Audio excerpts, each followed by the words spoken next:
துலாம் ராசி நேயர்களே, உங்களில் ராசியில் மறைக்கப்பட்ட உண்மை என்ன? யாரை மகிழ்விப்பது, யாரை விட்டு விலகுவது, என்ன முடிவு எடுக்கிறது? எல்லாரையும் சமநிலையாக பார்க்கக்கூடியவர்கள், கிவ் அண்ட் டேக் பாலிசி. ஆனால் இன்னைக்கு உங்களுடைய சூழ்நிலை என்ன? யாரை சந்தோஷப்படுத்துறது, யாரை விட்டு விலகிறது? நீங்கள் எல்லோரும் சமாதானம் தேடி தருகிறீர்கள். ஆனால் உங்கள் மனதில் நடக்கும் போராட்டத்தை யாரிடமும் சொல்வது தெரியாமல் பல நேரங்களில் தனியாக நிற்கிறீர்கள். நீ எல்லாருக்கும் சமாதானம் சொல்ற, எல்லாருக்கும் நிறைய நல்ல விஷயங்கள் சொல்ற, எல்லாருக்கும் நல்லதெல்லாம் பண்ற, கடைசியில் உனக்குன்னு வரும்போது யார் இருக்கா? யாரும் கிடையாது. இன்னைக்கு வரைக்கும் உனக்கான வாழ்க்கையை நீ வாழ்ந்திருக்கியா? யோசிச்சு பார்.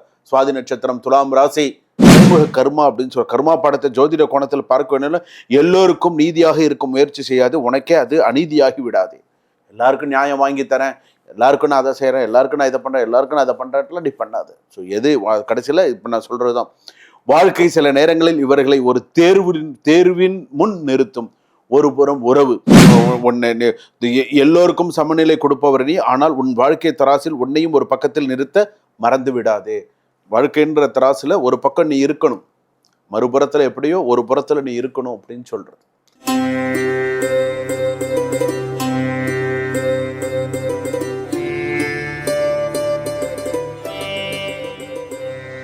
ஜனனி ஜன்ம சௌக்கியானாம் வர்தனை குல சம்பதாம் பதவி பூர்வ புண்ணியானாம் லிக்யதே ஜன்ம பத்ரிகா. ஓம் வேதாத்மனாய வித்மஹே ஹிரண்ய கர்ப்பாய திமஹே தன்னோ பிரம்ம பிரச்சோதயாத். ஆதித்யாயச்ச சோமாய மங்களாய புதாயச்ச குரு சுக்ர சனிபியச்ச ராகவே கேதவே நமஹா. உலகெங்கும் வாழக்கூடிய நேயர்கள் அனைவருக்கும் வணக்கம். என்னுடைய பரிபூரண ஆசிகள். நான் மக்கள் ஜோதிடர் டாக்டர் ராஜ்குமார் சிவாச்சாரியார் பேசுகிறேன். எல்லாரும் எப்படி இருக்கீங்க? நலமா இருப்பீங்க நம்புறேன். இன்பமே சூழ்க, எல்லோரும் வாழ்க, எல்லாரும் நல்லா இருக்கணும், நோய் நொடி இல்லாமல் எல்லாரும் நல்லா இருக்கணும். இப்பொழுது நாம் பார்க்கக்கூடியது ராசியில் மறைக்கப்பட்ட உண்மை. ஒரு ராசியுடைய மறைக்கப்பட்ட உண்மை என்ன அப்படிங்கிறது நம்ம தெரிஞ்சுக்க போறோம். நம்மளுடைய பதிவுகள் எல்லாமே பார்த்துருப்பீங்க, எந்தது எப்படி எப்படிலாம் இருக்கு, என்னென்ன விஷயங்கள்லாம் சொல்லியிருக்காங்க. பிரம்மன் எழுதிய விதி, நிறைய விஷயங்கள், கிட்டத்தட்ட லட்சக்கணக்கில் நிறைய பேர் பார்த்து, நிறைய பேர் இதுல உண்மைகள்லாம் நிறைய தெரிஞ்சுட்டீங்க. அதுபோல உங்கள் ராசியை பற்றி உங்களுக்கே தெரியாத ஒரு உண்மை இருக்கிறது என்றால் அதை தெரிந்து கொள்ள நீங்கள் தயாரா? கமெண்ட்ல சொல்லுங்க. நான் சொல்ற ஒவ்வொரு விஷயமும் எப்படி இருக்கு, என்ன ஏதுங்கிறத சொல்லுங்க. நாம் தினமும் ராசி பலன் கேட்கிறோம். பணம் எப்படி இருக்கும், வேலை எப்படி இருக்கும், குடும்பம் எப்படி இருக்கும், திருமணம் எப்படி இருக்கும், அதிர்ஷ்டம் எப்போது வரும், இதெல்லாம் நம்ம பார்த்துட்டு இருக்கோம். ஆனால் உங்கள் ராசிக்குள் மறைந்திருக்கும் உண்மை என்ன? இது எத்தனை பேர் நம்ம யோசிச்சிருக்கோம்? இது எத்தனை பேர் நம்ம ராசியுடைய நம்ம எத்தனை பேர் யோசிச்சிருக்கோம்? ஒரு ராசி என்பது வெறும் குணாதிசயங்கள் பட்டியல் அல்ல, அதையும் தாண்டி ஒரு சில விஷயங்கள் இருக்கு. அதற்குள் ஒரு மறைந்த மனநிலை, வெளியில் தெரியாத ஒரு பலம், யாரிடமும் சொல்லாத ஒரு பலவீனம், ஒரு விதியின் சோதனை, ஒரு மறைமுக கர்ம பாடம் மற்றும் வாழ்க்கையில் மாற்றக்கூடிய ஒரு பிறவியின் திறனாக கூட இருக்கலாம். ஸோ அவ்வளவு விஷயம் இதுல இருக்கு, சும்மா இல்லை. வெளியில் இருக்கும் மிகவும் தைரியமாக தெரிந்திருக்கலாம், ஆனால் இரவு தனியே இருக்கும்போது மனதில் என்ன ஓடுகிறது? ஸோ இதெல்லாம் ரொம்ப இம்பார்ட்டண்ட்டான ஒரு விஷயம். ராசியின் மறைந்திருக்கும் உண்மை என்ன? கமெண்ட்ல சொல்லுங்க. நான் சொல்லக்கூடிய ஒவ்வொரு விஷயமும், நான் சொல்லியிருக்கக்கூடிய என்னென்ன விஷயங்கள் சொல்லியிருக்கேன் அப்படிங்கிறது. எல்லோருக்கும் உதவி செய்பவராக இருக்கலாம், ஆனால் அவருக்கு உதவி தேவைப்படும் நேரத்தில் யார் இருப்பார்கள்? யார் இருப்பான்? யார் செய்வாங்க? யார் செய்ய போறாங்க? அதுதான் இந்த தொடரின் கேள்வியே. உன் ராசியின் மறைக்கப்பட்ட உண்மை என்ன அப்படிங்கிறது தெரிஞ்சுக்க போறோம். ஒவ்வொரு ராசிக்கும் ஒரு தனி குணம் இருக்கிறது, தெரியுமா? ஒவ்வொருவருக்கும் வேகம் பலமாக இருக்கும், மற்றவருக்கு பொறுமை ஆயுதமாக இருக்கும், இன்னொருக்கு அறிவு வரமாக இருக்கும், சிலருக்கு உறவுகள் வாழ்க்கையின் மிகப்பெரிய பாடமாக கூட இருக்கும். அந்த அளவுக்கு இருக்கக்கூடிய விஷயங்கள்லாம் இருக்கு. ஆனால் அதை விட முக்கியமான ஒன்று, வாழ்க்கையில் மீண்டும் மீண்டும் நடக்கும் சில சம்பவங்களுக்கு பின்னால் ஒரு உளவியல் மற்றும் ஜோதிட குறியீடு இருக்கு. அது என்ன? அதுதான் மிக முக்கியமானது. ஏன் சில ராசிக்காரர்கள் எவ்வளவு விழுந்தாலும் மீண்டும் மீண்டும் எழுகிறார்கள்? விழுந்தாலும் எழுந்திருக்கிறாங்கல்ல. ஒரு சிலர் வெற்றிக்கு வந்த பிறகும் மன நிம்மதியை தேடுகிறார்கள். ஏன் தேடுறாங்க? சிலர் ஏன் அன்பை அதிகமாக கொடுத்து இறுதியில் தான் காயப்படுத்துகிறார்கள்? எத்தனை பேருக்கு எவ்வளவோ விஷயங்கள்லாம் நம்ம கேள்வி. ஏன் சிலருடைய வாழ்க்கையில் பணம் வரும் ஆனால் தங்குவதில்லை? கொடுத்த கோடிக்கணக்கில் பணம் சம்பாரிச்சு கோடிக்கணக்கில் கையை விட்டு போயிடுத்த, எதனால? ஆனால் ஒரு விஷயம் மட்டும் நினைவில் வைத்துக் கொள்ளுங்கள், உங்கள் ராசி உங்கள் வாழ்க்கை முழுவதும் நிர்ணயிப்பதில்லை. ஒரு ராசி ஒரு வழியை காட்டலாம், உங்கள் முடிவுகள் தான் அந்த வழியில் உங்களை அழைத்து செல்கின்றன. இதுதான் மிக முக்கியமான ஒண்ணு. ஆனால் இந்த பதிவை வெறும் ராசி பலனாக பார்க்காதீர்கள். இது வெறும் ராசி பலனா மட்டும் நீங்க பார்க்க கூடாது. உங்களை பற்றி நீங்கள் இதுவரை கவனிக்கப்படாமல் விட்ட ஒரு கண்ணாடியாக பாருங்கள். அதுதான் மிக முக்கியமானது. 12 ராசிகருக்கும் பார்த்தீங்கன்னா யாரும் பேசாத குணம், வெளியில் தெரியாத முகம், மறைந்திருக்கும் பலம், மௌனமாக நடக்கும் போராட்டம், விதி வைக்கும் சோதனை மற்றும் வாழ்க்கை மாற்றக்கூடிய ரகசியம் அதுல இருக்கு. அவ்வளவு விஷயம் அதுல இருக்கு, சும்மா கிடையாது. அதுபோல ஒவ்வொரு விஷயமும் இந்த பயணத்தை இது பாங்க நம்ம இந்த வீடியோக்குள்ள கடைசி வரைக்கும் போலாம்.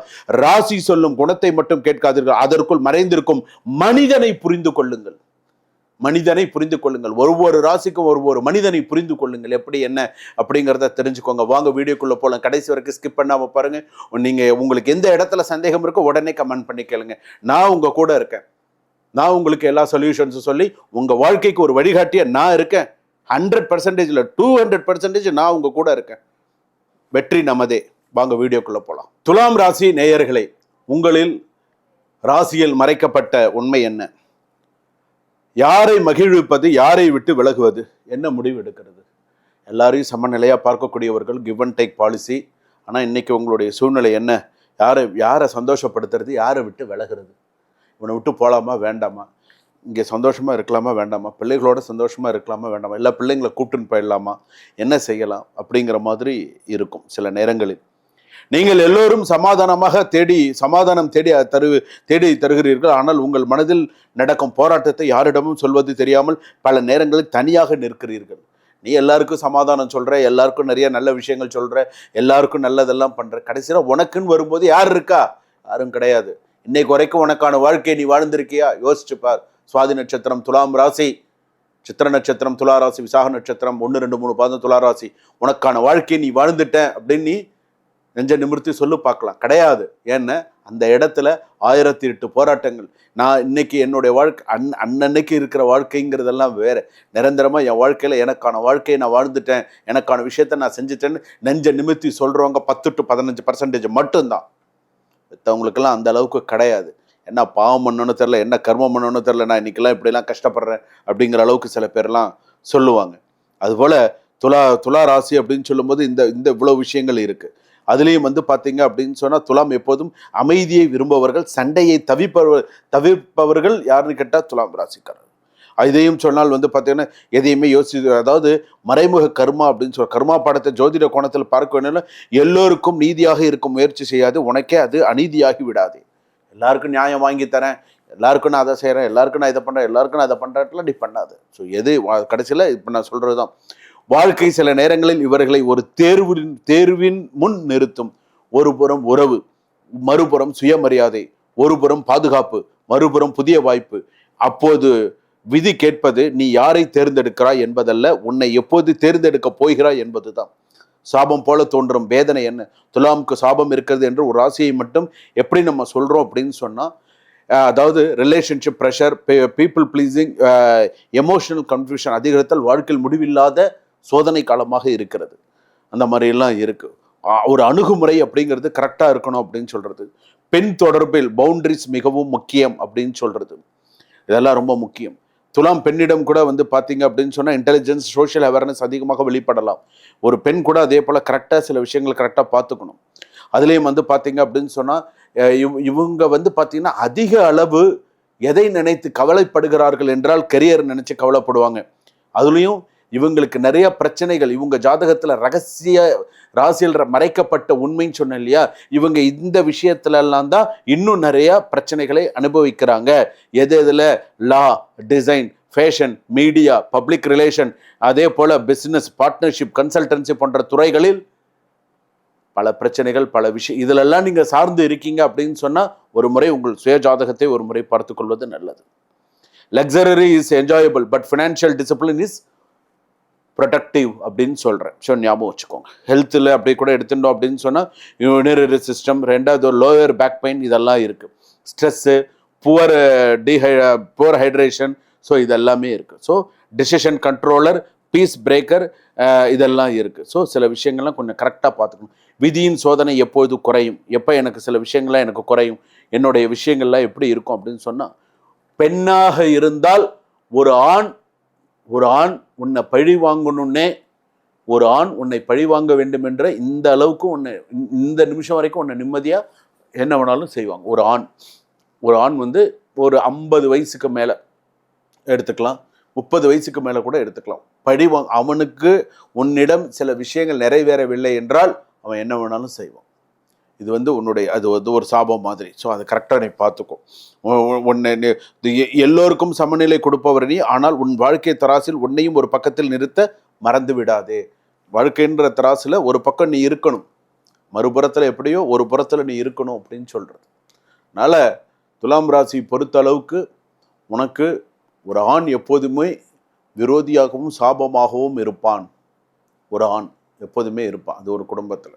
இன்னொன்று, அதே குடும்பத்தில் அந்த துலாம் ராசியில் தாய்மாமன் வழி அப்படின்னு சொல்லும்போது சிறப்பாக இருக்கும். அதே அப்பா வழி சொந்தங்கள் அப்படின்னு வரும்பொழுது பிரச்சனைகள் இருக்கும், தலை தூக்கும். ஸோ பார்த்து கவனமாக இருந்துக்கோங்க. ஜோதிடர் யுகம் நேயர்கள், இதுவரையில் நீங்கள் பார்த்தது ராசியில் மறைக்கப்பட்ட உண்மை. உங்களுக்கு ஏதாவது இதில் சந்தேகம் இருந்தால் கமெண்ட் பண்ணுங்க. உடனே ஒரு அப்பாயின்மெண்ட் ஃபிக்ஸ் பண்ணி உங்கள் சுயஜாதகத்தில் மறைக்கப்பட்ட உண்மை என்ன அப்படிங்கிறத கேட்டு தெரிஞ்சுக்கோங்க. உங்களுக்காக நான் இருக்கேன். கண்டிப்பாக உங்களுக்கு ஒரு நல்வழி என்னைக்குமே இருக்கும். சுபம். வாழ்க வளமுடன்.